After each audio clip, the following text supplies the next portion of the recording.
안녕하세요. 저는 이번에 운 좋게 파혼을 하게 된 예비 신부였던 여자입니다. 파혼을 했다는 것 자체가 기분 좋은 일은 아니지 않습니까? 그럼에도 사람들은 그렇게들 말하더라고요. 결혼하기 전에 쓰레기를 걸러낼 수 있었던 건 천운이라고요. 사랑하는 사람에게 배신을 당했다는 건 참으로 슬픈 이야기지만 역시나 더 큰 약속을 하기 전에 파혼으로 제 불행을 막았다는 것은 천만 다행이었어요. 이혼을 했다면 일일이 저의 이혼 사정을 언급해야 할 텐데 파혼은 저에게 완벽한 싱글 타이틀을 돌려주는 셈인 거잖아요. 하늘은 제 편이었다고 좋게 좋게 생각하고 있습니다.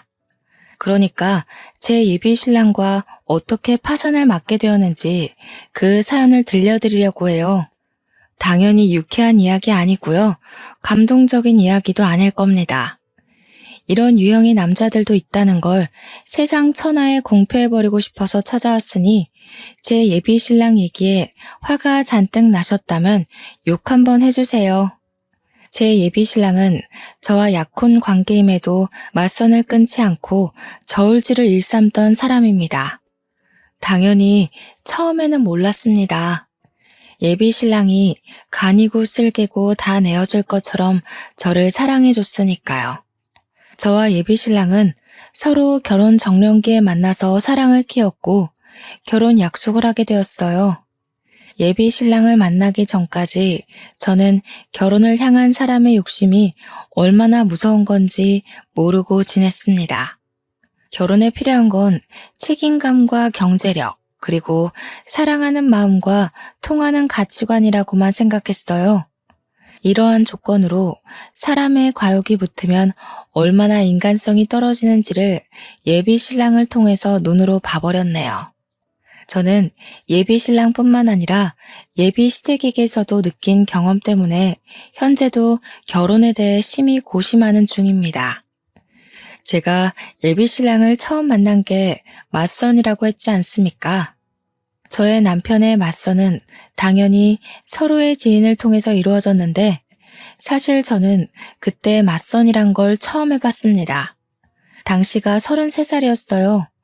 원래는 결혼 생각도 없고 남자친구도 없이 저만의 삶을 사는 게 재밌어서 다른 것에 관심을 못 두고 있거든요. 그래서 맞선을 볼 때도 크게 이성 간의 교제에 마음이 가질 않더라고요. 그런데도 맞선을 보게 된 건 돌아가신 친정아빠의 바람이었기 때문이었습니다. 저는 맞선을 보게 된 그 해에 심근경색으로 돌아가신 아빠를 보내드렸고 아빠는 살아계실 때 누누이 제가 결혼한 걸 보고 싶다고 말을 많이 했었어요. 제가 자식들 끼고 오순도순 사는 걸 보고 싶어 했는데 제가 결혼에 관심이 없고 제 인생 사는 것에만 흥미를 두고 있으니 아빠가 근심이 많았거든요. 저는 또한 얘기를 그저 귀찮은 잔소리로만 들었었고요. 이렇게 갑자기 아빠와 이별을 하게 될 줄은 몰랐는데 아빠가 돌아가시고 나니까 후회되는 건 결혼뿐이더라고요. 결혼 그거 뭐라고 나 낳고 길러준 부모님을 위해 그거 한번 못 해드렸을까 싶어서 많이 죄송했습니다. 아빠를 떠올리면 제 결혼을 원했던 모습밖엔 생각이 안 나서 좀처럼 마음이 불편한 겁니다. 그래서 제가 지인한테 얘기해 남자 좀 소개해달라고 했던 거였어요. 그렇게 만나게 된 남자는 아빠 때문에 억지로 노력을 해서 만난 것 치고는 첫인상이 괜찮았습니다. 날기가 있는 것도 아니었고 깔끔한 인상에 목소리도 나긋해서 분위기 자체가 부드러운 남자더군요. 말센스와 배려도 차고 넘쳤는데 이 부분은 제게 색다른 감정을 일깨워준 매력이기도 했습니다. 그 사람이 바로 저의 예비 신랑이고 예비 신랑이 먼저 애프터를 신청해주니 저희 만남은 길게 지속이 되었던 거죠. 아빠가 일찍 돌아가셔서 그런지 예비 신랑이 저를 듬직하게 챙겨주는데 아빠 생각도 나고 또 아빠 같은 느낌이 나서 빠르게 끌리더라고요. 첫인상이 괜찮았지만 솔직히 이상형은 아니었던지라 당시 느꼈던 감정이 약간의 호감과 의외성이었는데 나중에 예비신랑과 좀 친해져서 듣게 된 말이 저를 여자로 만들어 주었습니다. 주연 씨, 정말 제 이상형이에요. 제가 여태 본 여자들 중에서 제일 예쁘세요. 인기 많았을 것 같은데 제가 지연 씨를 차지한 셈이니 승리자인 건가요? 제가 예비 신랑의 외적인 워너비라는 걸 알게 되니 마음이 더 열렸던 것 같아요. 누군가가 저더러 이상형이라고 말해주는 건 기분 좋은 일이잖아요. 저를 좋아해주고 예뻐하는 것에서 오는 진심은 생각보다 저를 두근거리게 하더군요. 그렇게 저는 갈수록 친해지는 예비 신랑의 적극 구애에 결혼 약속까지 하게 된 겁니다. 시간을 보낼수록 예비 신랑이 생각 이상으로 저의 외적인 면을 상당히 좋아한다는 걸 느꼈습니다. 세상에서 저를 제일 예쁜 여자로 대우해줬다는 거예요. 제가 그렇게 잘난 여자는 아닌데 그렇게 봐주니까 저도 자존감이 올라가고 예비 신랑한테 더 잘하게 되는 거 있죠. 저희 사이는 무르익다 못해 물러 터질 지경으로 마음이 깊어졌습니다. 그렇다 보니 남편은 자기 부모님한테 저를 자랑하고 싶었나 봐요. 이미 결혼도 약속했으니까 어차피 만나게 될 예비 시부모와 빨리 자리를 만들고 싶어 하더라고요. 상견례 때 저와 예비 시부모의 관계가 이미 친해져 있길 바라는 것 같기도 했습니다. 예비 신랑의 설레발은 결국 저의 망설임까지 잡아먹었는데요. 저를 예비 시부모한테 빨리 소개하지 않으면 누가 내일이라도 저를 채갈 것 같다는 게 아니겠어요? 우스운 농담이라는 거 알지만 저는 그런 예비 신랑의 애교에 넘어가 예비 시부모의 만남을 허락하고 말았습니다. 예비 시부모는 평범한 아파트에 살고 있었어요. 오히려 저는 부담이 덜어져 좋았습니다. 저희 가정 환경도 예비 신랑과 비슷한 수준이라는 게 확인되니까 확실히 긴장이 줄더라고요. 솔직히 양가 재력이 어느 한쪽으로 치우쳐지는 건 상대적으로 문제가 따르기 쉽잖아요. 마침 저녁 시간이었던지라 예비 시부모는 두 분 다 집에 계셨습니다. 저를 좋은 마음으로 반겨주셔서 제가 더 안심했는지도 모르겠네요. 그런데 예비 시부모와 대화를 나누다가 알게 된 건데 왜 저는 제가 맞선이 처음인 것처럼 예비 신랑도 처음이라고 생각했던 걸까요? 예비 시부모가 그동안 있었던 예비 신랑의 맞선 얘기를 꺼내는데 조금 당황해버렸습니다. 그래도 우리 아들이 부모님한테 여자 보여주는 건 아가씨가 처음이에요. 맞선을 그렇게 많이 보는데도 데려오는 여자는 한 명도 없었거든요. 아들이 나이는 계속 먹어가는데 도통 결혼 소식이 안 들리니 얼마나 조마조마했다고요. 이렇게 참하고 예쁜 아가씨를 데려오려고 그렇게 애먹였나 보네. 당연하지. 내가 어디 아무랑 결혼할 남자인가? 엄마 아들 본능은 높아. 앞으로 자주 보게 될 거니까 오늘은 자연이한테 살살 물어봐. 이때부터 예비 신랑과 예비 시댁의 욕심을 눈치챘어야 했지만 다시 그 상황을 겪는다고 하더라도 저는 아마 당시의 교묘한 기류를 모르고 넘기지 않았을까 싶습니다. 단순히 예비 시부모가 예비 며느리 될 저에게 궁금한 점이 많을 거란 걸 당연하게만 생각했었죠. 그래서 첫 만남에 제 경제력과 친정 형편을 모를 줄은 몰랐네요. 결혼에서 가장 중요한 건 양가 집안의 경제력인 거 알죠? 다른 건 웬만해서 맞춰갈 수 있으니까 괜찮은데 형편 차이 나는 건 어떻게 하기 어렵더라고요. 식구가 될 거니까 솔직하게 물어볼게요. 돈벌이라든지 재산이 어느 정도인지 알 수 있을까요? 이렇게 대놓고 물어보지 않아도 딱히 숨길 생각은 없었는데 본의 아니게 억지로 밝혀야 하는 꼴이 되어버렸는데요. 저는 솔직히 예비 신랑이 처음부터 뭘 그런 걸 물어보냐고 말릴 줄 알았거든요. 그런데 예비 신랑도 제 벌이가 궁금했나 보더라고요. 옆에서 저더러 미래를 위해 금전적인 부분에서 숨기는 것이 없도록 하자면서 부추기는 거 아니겠어요? 그걸 보면서 그동안은 왜 묻지 않았나 싶기도 하고 기다렸다는 듯 얘기를 하니까 어지간히 궁금했나 보네 싶기도 했습니다. 그나마 예비 신랑의 배려라고 느껴진 건 자기가 먼저 경제 수준을 밝혀주더라고요. 나는 일단 지금 살고 있는 집 보증금 8천만 원이랑 개인 적금 만기된 거 2천만 원 있거든. 우리 부모님은 두 분 다 일하셨었는데 퇴직하는 바람에 연금 받고 생활 중이라 내가 부모님한테 딱히 받을 재산은 없고 급여는 360. 너는? 솔직히 저는 당시 상황이 좀 부담스러웠습니다. 제 경제 상황을 숨길 생각이 없다 뿐이지 제 의사도 묻지 않고 무작정 까발리는 식으로 밝히고 싶진 않았거든요. 그리고 저는 친구들한테도 제 급여에 대해 얘기를 해본 적이 없는 사람입니다. 그런 걸 알리는 게 불편하다고 해야 되나? 솔직히 재정 사정을 공개하는 순간 사회인으로서 재정 상황 무시하고 순수하게 사람을 바라보기 힘들거든요.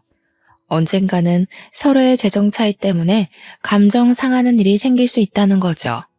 저는 직접 친구 문제로 그런 걸 겪기도 했었고요.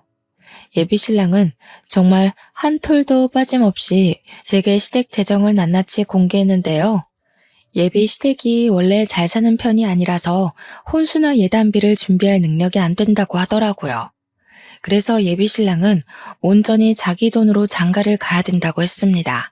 저렇게 다 오픈해버린 상황인데 제가 어떻게 침묵으로 일관하고 답변을 미룰 수 있었겠습니까? 저도 할 수 없이 제 경제 능력에 대해 얘기를 했죠. 좋게 생각하기로 했어요.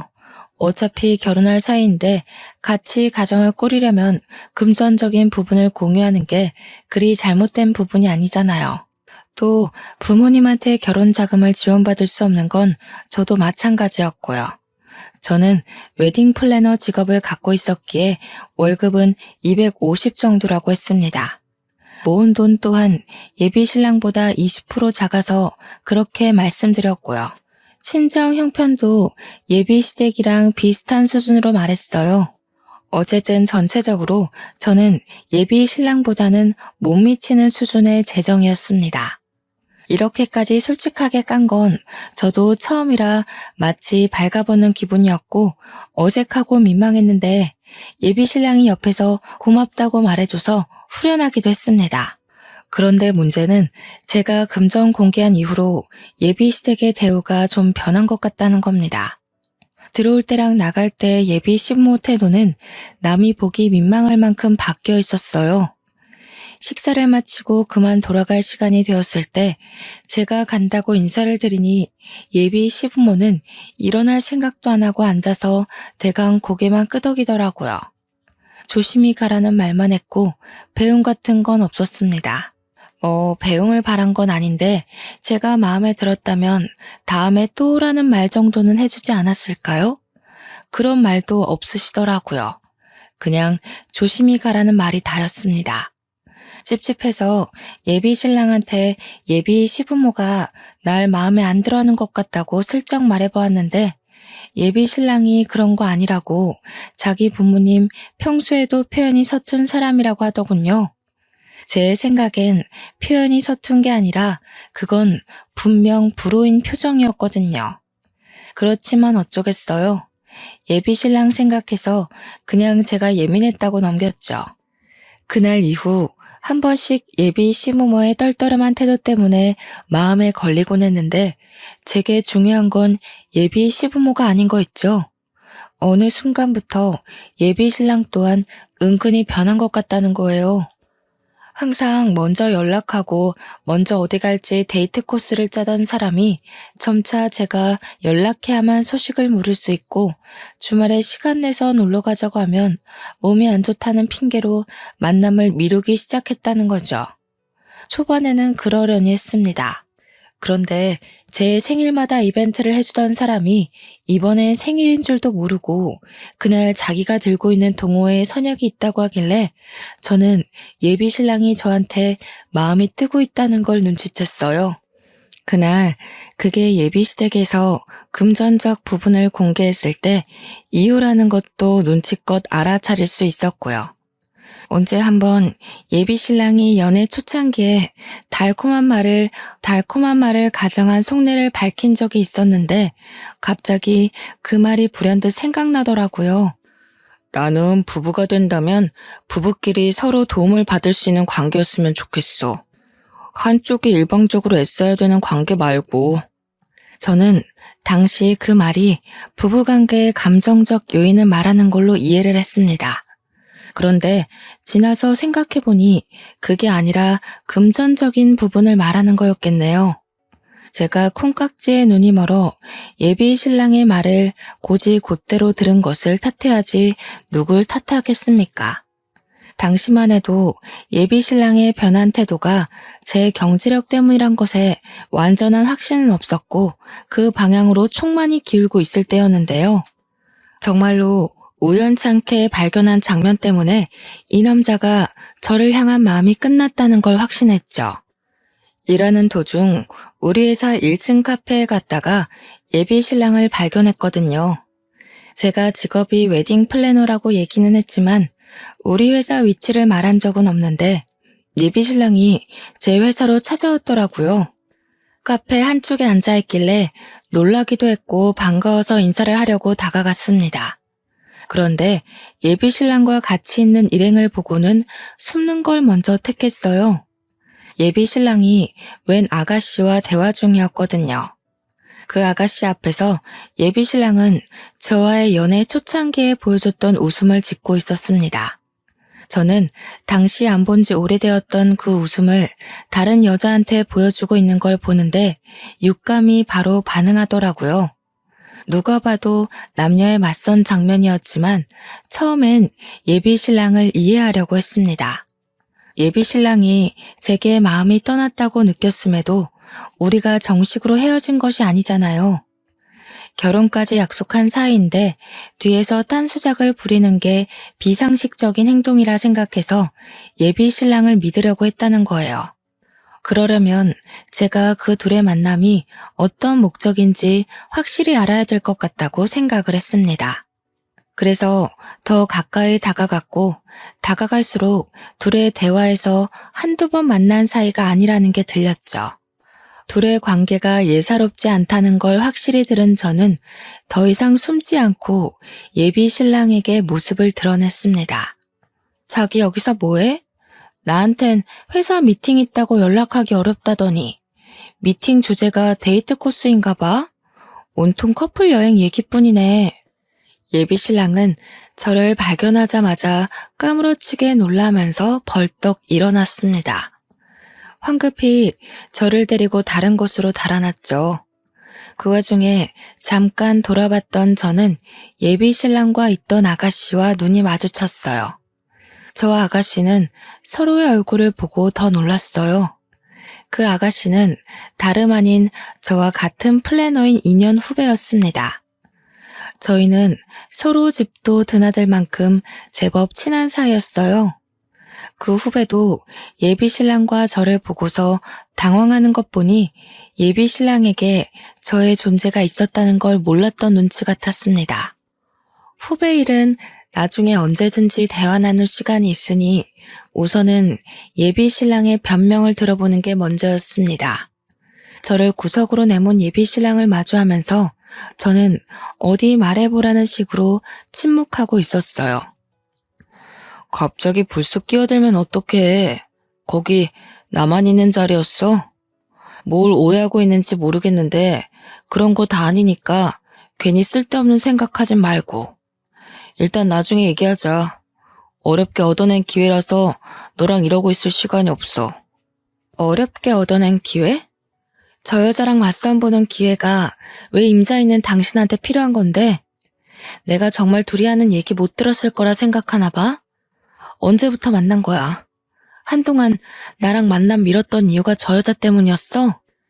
예비 신랑이 뭐라고 변명을 하든 그걸 믿어줄 심산도 없었는데 변명은커녕 오히려 자기 맞선 망쳐놨다고 저를 나무라니 황당하더라고요. 이런 상황이라면 저의 오해를 풀어주고 적극적으로 자기 억울함을 호소해야 되는 거 아닌가요? 예비 신랑은 변명도 어정쩡하게 해놓고 그걸로 모자라 한숨까지 쉬면서 결국엔 저더러 믿고 싶은 대로 믿으라며 가버렸습니다. 여자 후배에게 굽신거리며 양해를 구하더니 도망치듯 건물을 나가버렸어요. 그래서 퇴근하고 후배 여자를 따로 만나 예비 신랑과의 관계를 물어봐야 했습니다. 제가 먼저 후배를 찾아갔더니 그렇잖아도 그 후배 역시 저한테 물어보고 싶다고 하더라고요. 난 석윤 씨랑 결혼 약속한 사이야. 양가 부모님께 인사도 드렸고 몇 번 밥도 먹었어. 식장 예약은 안 했지만 이미 예비 부부로서 서로 다 오픈한 상태야. 네? 저도 석윤 오빠랑 결혼 전제로 만나기 시작했는데요. 연애한 지는 이제 3주 정도 됐어요. 맞선은 저번 달에 했고요. 석윤 씨는 분명 마지막 연애가 20대라고 했는걸요. 후배가 깜짝 놀라면서 예비 신랑에게 들었던 정보를 말해주는데 한 달 전인가 지인을 통해서 예비 신랑을 소개를 받았고 그 맞선을 적극 부탁한 것이 바로 예비 신랑이었다고 했습니다. 저는 나름대로 예비 신랑의 일관된 진심에 감동해서 어렵게 결혼을 결정했고 저희가 제법 진지하게 만났다고 했는데 당시로부터 한 달 전이면 저를 향한 예비 신랑의 태도가 변하기 시작했을 때거든요. 저는 혹시나 싶어 후배에게 예비 신랑과 금전적인 부분을 이야기 나눈 적 있냐고 물었어요. 후배는 결혼을 전제로 사귀기 시작한 날 예비 신랑이 먼저 오픈해주는 바람에 자신도 오픈을 했다고 하더군요. 제가 알기로 후배는 원래 금수저 집안인데다가 굳이 플래너일 아니더라도 백이 대단한 여자입니다. 그건 직장 동료들 사이에서도 유명하죠. 그 얘기를 듣는데 이젠 정말 빼도 박도 못하고 확신을 할 수밖에 없더군요. 예비 신랑의 속이 다 보이는데 어떻게 일말의 신뢰를 붙들고 있겠습니까? 역시나 예비 신랑과 예비 시댁은 제 재정 때문에 저를 멀리했던 거였어요. 저한테 정이 떨어진 거겠죠. 제가 결혼 대상까지는 아니라고 알아서 판단했나 봅니다. 후배의 표정은 저와 예비 신랑의 사이를 전혀 몰랐다는 모습이었습니다. 그래서 제가 그런 쓰레기랑 만나서 인생 버리지 말라고 제가 다 알아서 해결 본다고 했어요. 그런데 문제는 예비 신랑의 양다리만이 아니더라고요. 아무것도 몰랐던 후배의 표정에서 저는 후배가 저처럼 배신감에 예비 신랑한테 따질 거로만 생각했어요. 그게 일반적인 사람의 모습일 테니까요. 저는 얼마나 상식 밖의 사람들을 곁에 두고 있었던 걸까요? 제가 그 자리에서 후배한테 들은 말이 뭔 줄 아십니까? 후배가 저한테 왜 자기가 예비 신랑이랑 헤어져야 되냐고 그러는 겁니다. 미주 씨, 지금 이해가 안 돼? 미주 씨랑 만나는 그 남자가 내 약혼자라고. 나랑 그 사람 정리된 관계도 아니고 그 남자는 지금 우리를 가지고 저울질했던 거라니까? 이런 취급을 당했는데 그런 쓰레기를 계속 만나겠다는 거야? 선배님이 헤어질 거 아니세요? 그럼 더 이상 양다리 아닌 거잖아요. 그리고 저울질한 거라고 하셨는데 결국 오빠 선택은 저라는 거 아닌가요? 오빠 마음은 저한테 있는데 제가 왜 헤어져야 되죠? 미주 씨 생각보다 상식 바뀌네. 원래라면 지금 내가 미주 씨 뺨을 쳐야 되는 상황이야. 결혼만 안 했다 뿐이지 미주 씨는 나랑 그 남자 사이에서 상간녀인 처지라고. 저는 오빠가 선배님이랑 만나고 있는지도 몰랐는걸요. 뺨을 치려면 고의적으로 양다리 걸친 오빠한테 찾아가셔야지. 제가 무슨 죄라고요? 저는요, 저와 같은 일을 하는 후배를 보면서 후배의 낯가림 없는 아양이 고객 응대에 적당히 필요하다고 보고 후배한테 배우기까지 하며 친하게 지냈거든요. 근데 그게 아니었나 봐요. 후배는 직장 선배들을 이용해 회사에 적응을 잘하려고 이용했던 건데 다 제가 착각이었던 거죠. 적어도 후배가 겨우 3주 만난 예비 신랑이 아닌 저를 더 신뢰하고 있다고 당연하게 생각했습니다. 그날 밤 예비 신랑은 후배한테 어떤 얘기를 듣기라도 했는지 오랜만에 저희 집을 찾아왔더라고요. 저를 세워두고 그 여자를 감싸며 편들기 시작하는데 얼마나 황당하던지. 저더러 기어코 후배한테 자기랑 나와의 관계를 밝혔냐고 하는 거 있죠. 당연히 그렇다고 하니까 예비신랑이 저한테 한 번도 보여준 적 없는 거친 언사를 드러냈습니다. 욕까지 섞어가며 자기 인생 망치려고 작정했냐 하길래 짧은 순간 너무도 변해버린 예비신랑의 모습을 보면서 회의감이 들더라고요. 화가 나고 분한 마음에 울컥 올라오는 눈물을 참으며 예비신랑의 싸대기를 날려버렸습니다. 자기 무서운 사람이구나. 그 여자 돈 때문에 만나는 거 맞지? 왜? 나랑 결혼하면 손해볼 것 같았어? 어머님 아버님이 거지 며느리 취급 안 한다고 했나 보지? 이럴 거면 처음부터 맞선 자리에 나오질 말든가. 나한테 마음 다 줄 것처럼 흔들질 말았어야지. 그래, 이제라도 주제 파악했으니 다행이다. 네가 뭔 자격으로 미주한테 나서서 난리야? 미주가 이참에 주변 여자들 깔끔하게 정리하려고 기회 더 줘서 망정이지. 헤어지자고 했으면 내가 너 어떻게 했을지도 모르거든? 미주한테 고맙다고 절이나 해. 그래, 절해야겠다. 쓰레기 수거해준 셈이니까. 결국 똑같은 년놈들이 만난 거네. 양다리 걸친 게 뭐 자랑이라고 나한테 와서 큰 소리야? 돈에 정신 빠진 놈인 줄도 모르고 하마터면 내 인생 쪽날 뻔했어. 너는 언젠가 또 돈 유혹에 넘어가 여자 갈아치울 놈일 테지. 그렇게 사는 것도 불쌍하다. 불쌍한 건 너야. 내가 그래도 너 생각해서 상처받지 않게 헤어지려고 배려한 거거든? 네 입으로 이별 구할 수 있게 기회 준 거라고.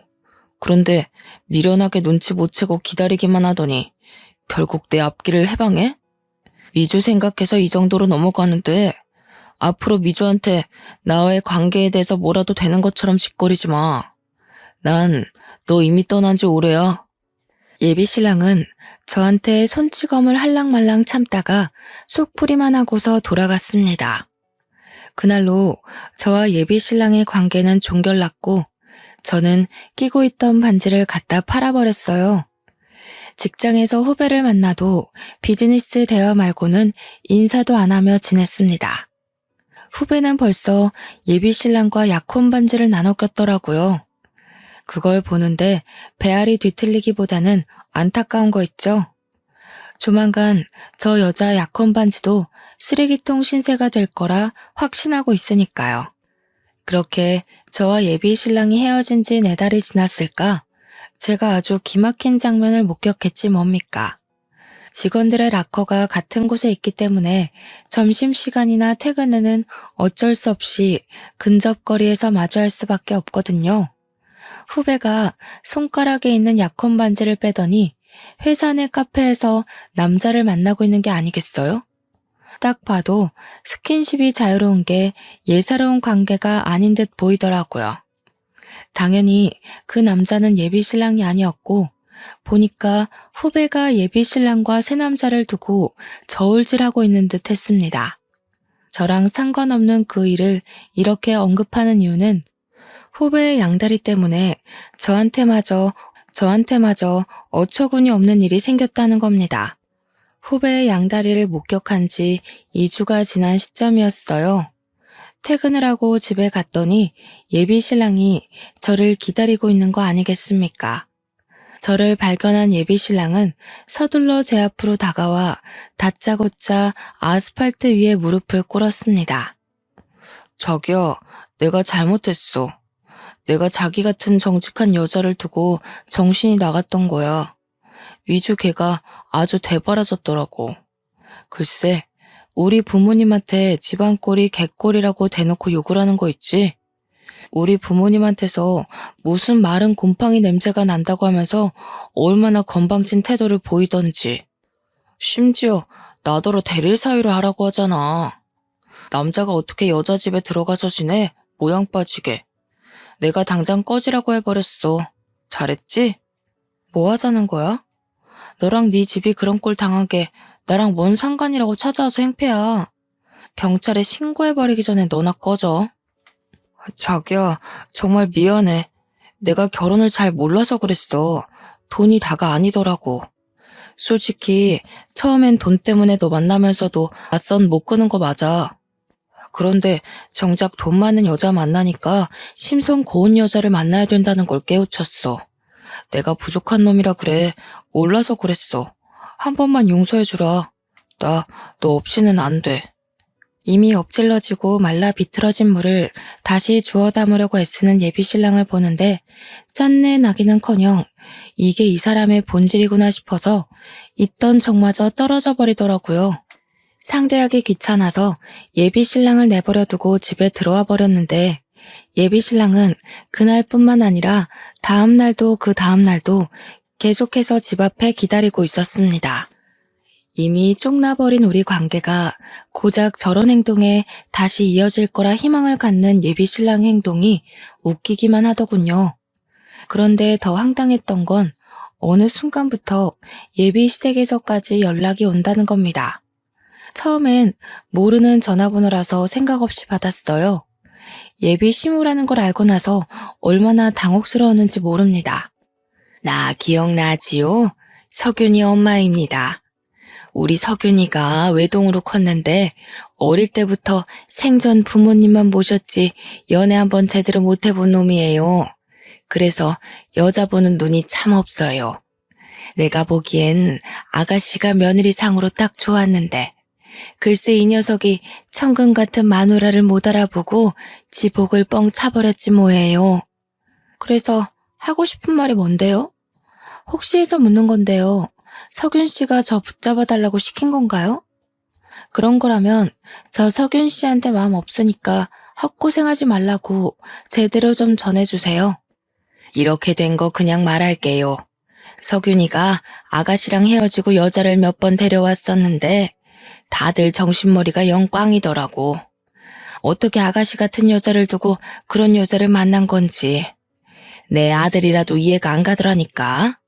그래서 말인데 약혼 원래대로 진행하면 안 될까요? 약혼 애들 장난인가요? 제 인생에 걸린 문제예요. 지금 이러시는 거 제 인생으로 장난치는 거라고 밖에 생각 안 들거든요. 이 번호 수신 차단하겠습니다.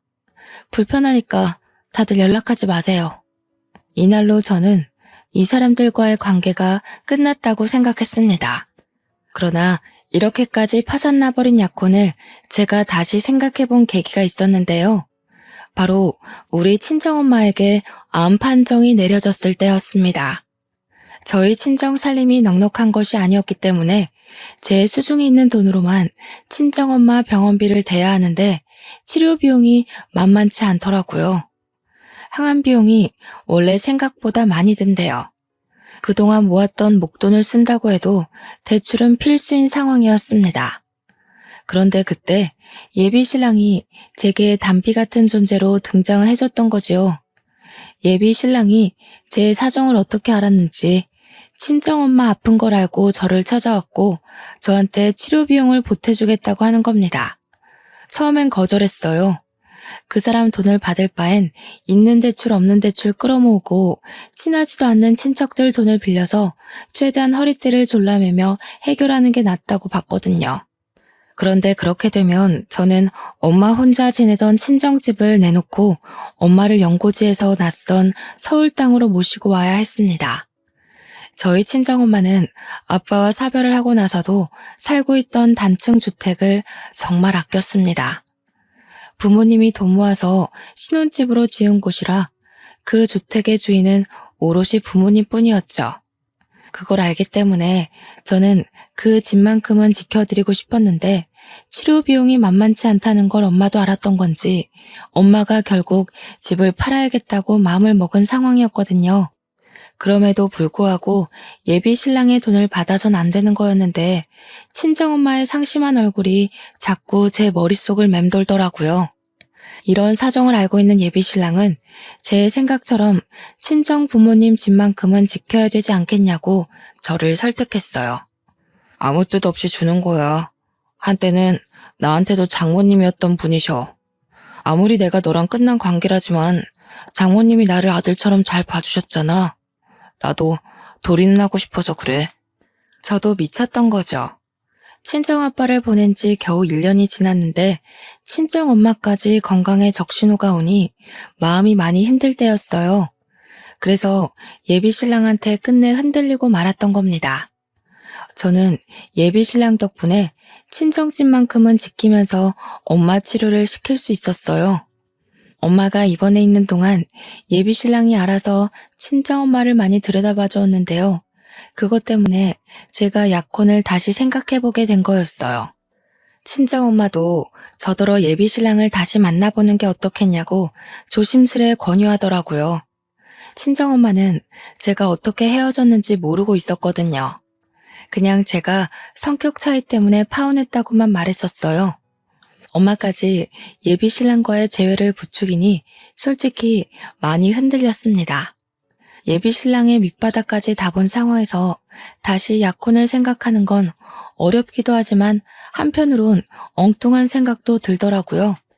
이 사람의 밑바닥이 이보다 더할 수는 없을 거라고 보고 앞으로 제가 잘 관리할 수 있지 않을까 싶은 거죠. 그런데 머리 검은 짐승은 함부로 거두는 게 아니라고 예비 신랑에게 흔들리는 제 마음이 단번에 굳어버리는 일이 있었는데요. 예비 신랑이 저에게 접근했던 진짜 목적을 알아버렸기 때문이었습니다. 예비 신랑과 처음 결혼 약속을 할 때 식을 올리기 전 서로 양가 집안에 인사를 몇 번 드리러 갔었습니다. 그 말은 즉 저와 예비 신랑은 서로의 집안 사정을 거의 안다는 것입니다. 그래서 저는 예비 시조모가 아파서 예비 시부모가 집에서 모시고 있다는 것도 알고 있었어요. 제가 예비 신랑과의 재회를 고민하면서 예비 신랑을 한 번씩 만나기를 반복하던 시기에 예비 신랑한테 들었는데 예비 시조모의 건강이 악화되어 병원으로 옮긴 지 한 달 정도 됐다고 하더라고요. 예비 신랑도 저희 친정엄마 병간호를 도와줬기 때문에 빚지기 싫어서 저 또한 예비 시조모 병원에 몰래 방문한 적이 있었습니다.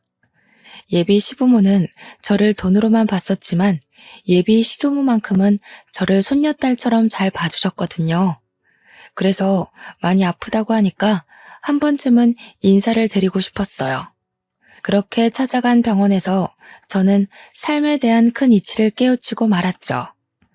예비 시조모랑 간병인만 있는 줄 알았던 병실에서 예비 신랑과 예비 시모를 봤는데 둘이서 심각하게 얘기를 나누고 있더라고요. 이렇게 시간 끌다간 네 할머니 숨 넘어가겠다.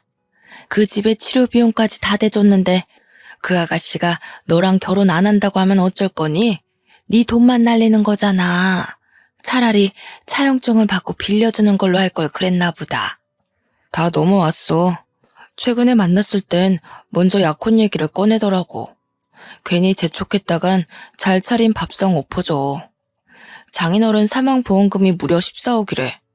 이 정도면 할머니 병원비랑 내 사업 자금에도 충분하고 엄마 아빠 새 아파트로 이사도 시켜줄 수 있어. 훗날의 단꿈을 위해서 조금만 힘내자. 그런데 정말 그 아가씨가 보험금 수익자 맞아? 괜히 사보인 쪽에서 받아가면 그 아가씨는 또 땡전 한 푼 없는 입장일 거 아니야. 내가 장모님한테 들었다니까. 장모님이 우리 결혼하면 혼수 못 해줘서 어쩌나 걱정했는데 장인어른이 마지막 가는 길에 혼수는 해주려나 보다. 그렇게 얘기하면서 보험금 수익자가 자연이라고 알려주더라고. 친정아빠 사망보험금이 제가 수익자라는 건 저도 알고 있었습니다. 예비 신랑과 맞선을 보기 전부터 제게는 14억이라는 재산이 있었지만 일부러 그건 공개하지 않았었어요.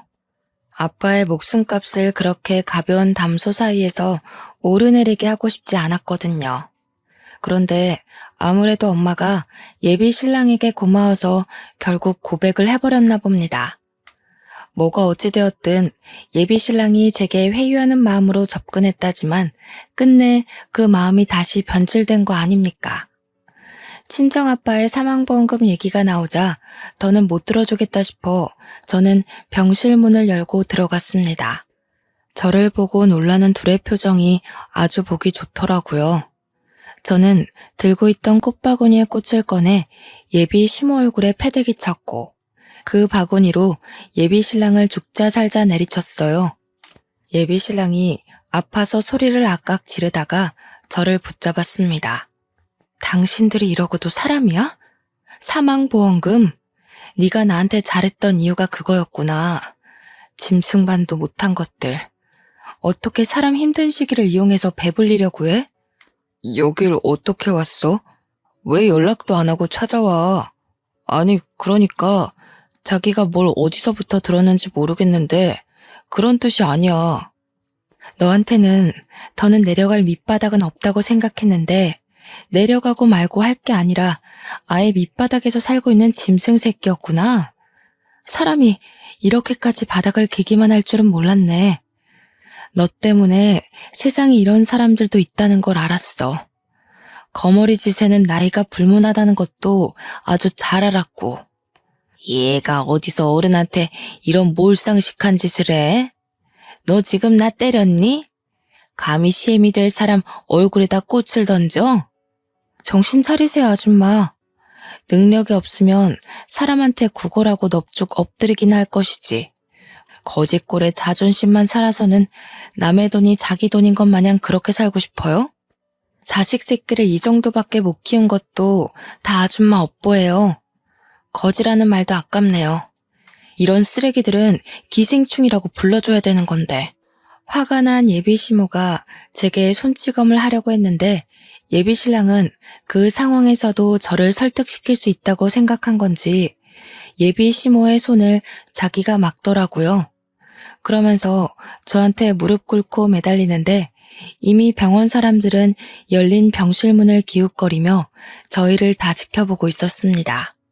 말썽꾸러기 청소년들이 저희 상황을 실시간으로 SNS에 퍼뜨려 자기 채널에 인기몰이를 하기도 했어요. 제 손을 잡고 한 번만 봐달라고 저를 사랑하는 마음은 진심이라고 하는 예비신랑의 애절함에 저는 예비신랑의 머리채를 잡고 밀어버렸습니다. 그 바람에 예비신랑 뒤에 있던 예비시모가 그걸 피하다가 같이 넘어졌지 뭡니까. 아무래도 하늘은 내 편인 것 같네.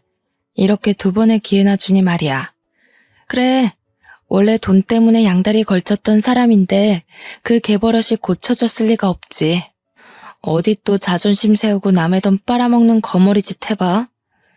이미 당신들 얼굴 팔려서 그게 통할 상대가 있을지 모르겠지만 예비신랑은 그제야 이 상황을 구경하고 있던 사람들에게로 신경이 빼앗겼고 허겁지겁 꽃바구니로 얼굴을 가렸습니다. 그 추잡한 모습에 헛웃음이 나와서 그대로 병실을 나와버렸어요.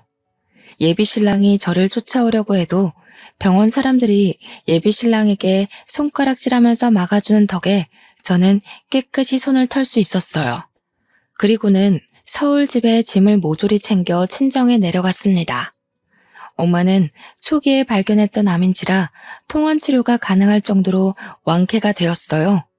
그래서 예비신랑이랑 더는 재회할 생각 없다고 그동안 있었던 일을 솔직하게 말해줬습니다.